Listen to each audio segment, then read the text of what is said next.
Hey everybody! I think at this point we all know that Dorfromantik won the Game of the Year, the Spiel des Jahres for 2023. It was up against Fun Facts and Next Station London.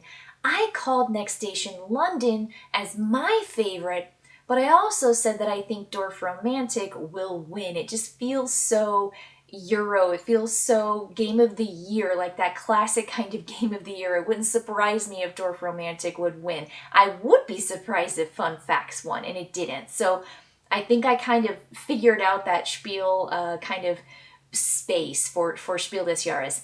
Now, I'll tell you why I think Dorfromantik won over my favorite Next Station London after having played 15 games. Yes, this is a campaign game.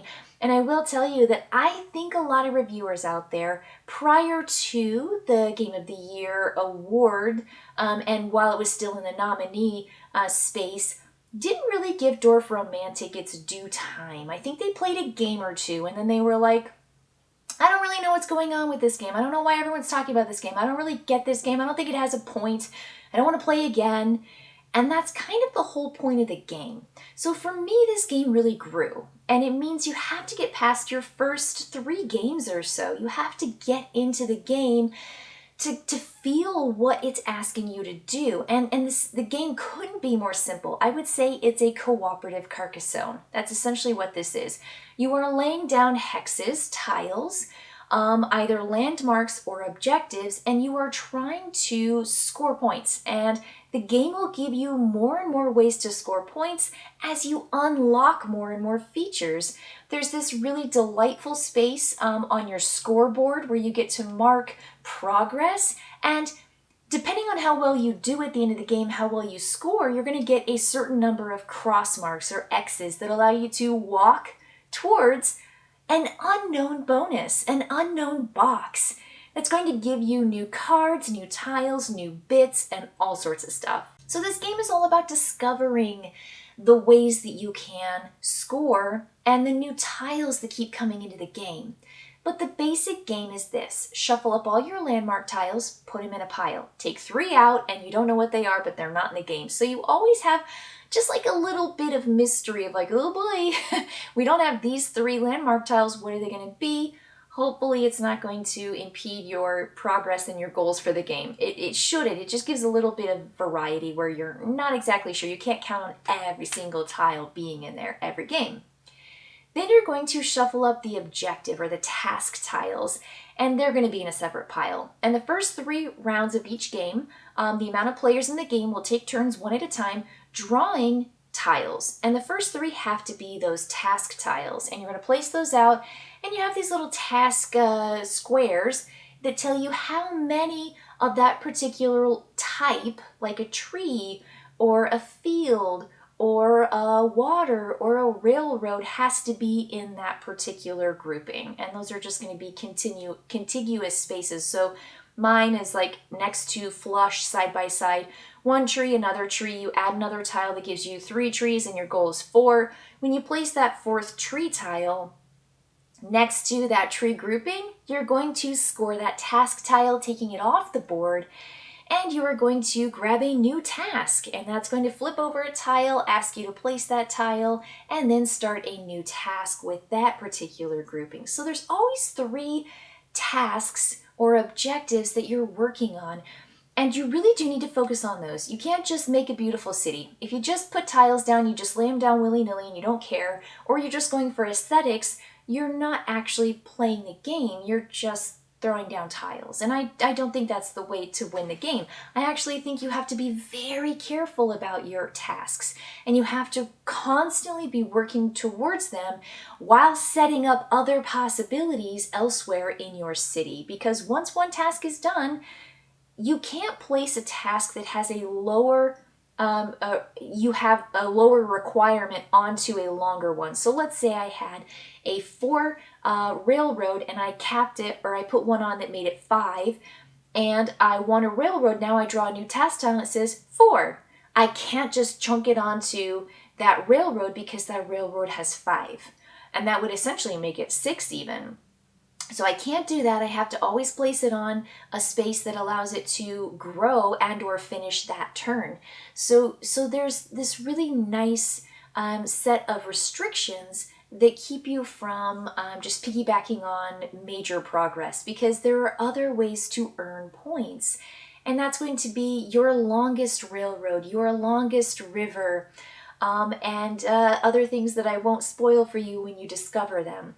There are hearts that are in this game that allow you to gain 4 matching sides with terrain, but really there are no restrictions with putting sides next to sides unless it's the river or the railroad, which are not allowed to go into anything except for another of its like, another of its kind. And that adds some really, really interesting tension to the game. So I like that. But the game is all about discovering new scoring cards and new tiles. And that's the ongoing game to game to game. And as you get these new things that you can achieve or go for, not only are you going for tasks, but now you say, well, we've got to get this, or we've got to try for this so that we can get that really cool tile, or we can get that really cool bonus card. And so there are constantly all these different goals that you're juggling every single game. And sometimes you have to play game after game after game just to get that one goal that you were going for. You're like, wow, I mean, I really want to get this goal here, but I can't seem to get it. I can't seem to make it line up. And so you really do feel like you want to play again and again. And we just sat down. It was just kind of like our nightly game of Dorfromantik to play 15 games of this. And each game for us took 1 hour from setup to tear down. So don't expect this game to take less than an hour. I know it says 30 to 60 minutes. I'm saying it's on the 60-minute end, and that was just with 2 players. There might even be a longer amount of play with more players. I don't know. The amount of players in the game isn't a determinant of the tiles. The tiles are all just set, so that means in a 2-player game you just get to play more than in a 4-player game. But there might be more people kind of like, hemming and hawing and waiting and, whatever. I don't know what your gaming group is like. So it does take 60 minutes to play, and so every night for a month, sometimes we'd miss a night, which is why it took us a month to get through it, but we played we're like, oh, let's go play Dorf, let's go, Dorflungren was what I started calling it after a while, because you get fun pet names for games and things and whatever. So we went and played Dorf every night, and sometimes we did progressively get better and generally better overall, but there was this really weird lull right around like 10 to 12 where we were getting so many weird combinations with all the different tiles that it made our score like go down, and we were really like, oh man, we're not getting our goals, we're not achieving the tasks, we're not getting new tiles.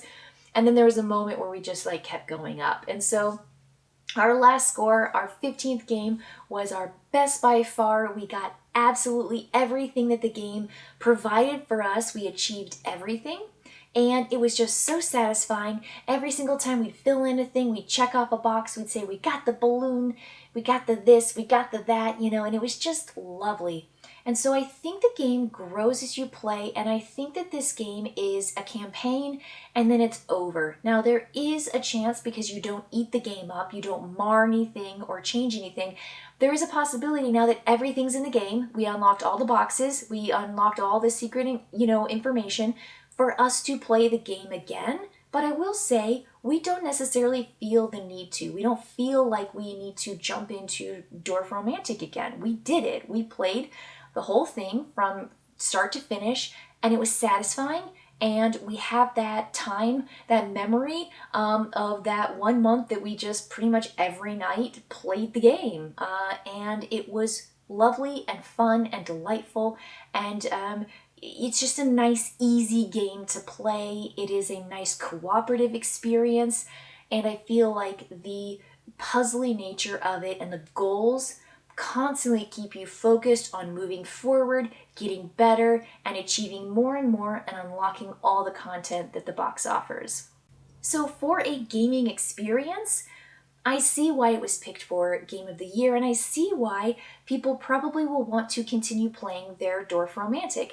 I believe at some point in the near future, we are going to rebox everything and then regift this game because it's a great experience. There are plenty of sheets in here to check off and to play through the whole campaign, and to just give to someone else to give them that experience playing it because, again, not sure I'm going to play through this again. It kind of reminds me a lot of The Princess Bride, the adventure book where you are going through and it's that cooperative campaign, playing through all the different chapters of the movie. I'm probably not going to play it again. I do want to paint the minis, and then I probably want to keep the box just because I want to keep it for all the pretty minis and stuff. But I'm not going to play it again because I played it and I loved it and it was great. And it's done. So I like it. I think that people were really giving it short shrift. I think they were not giving it its due time to feel the game change and to really work through the tough times and to really go for the goals and to really just strive to check off all the boxes and to just get through the whole thing. So after getting through the whole thing, very enjoyable. Very enjoyable. I love the cooperative nature. I did like playing just a 2-player with my husband. I found it to be delightful, and it was super easy to get out on the table because we were just there, and this game requires that you play many, many, many times. It doesn't have a set number, but for us to get through all the content, it was 15. And we played 15 hours of this game, and it was great.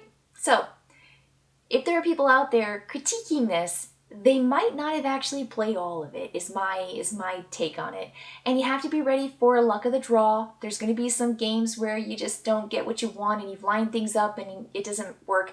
But then there are going to be some games where it does, and that's just so fun and it's so delightful and lovely. So I think you can, walk your way through this idyllic, romantic village building game with loved ones and have a fantastic time with Dorfromantik.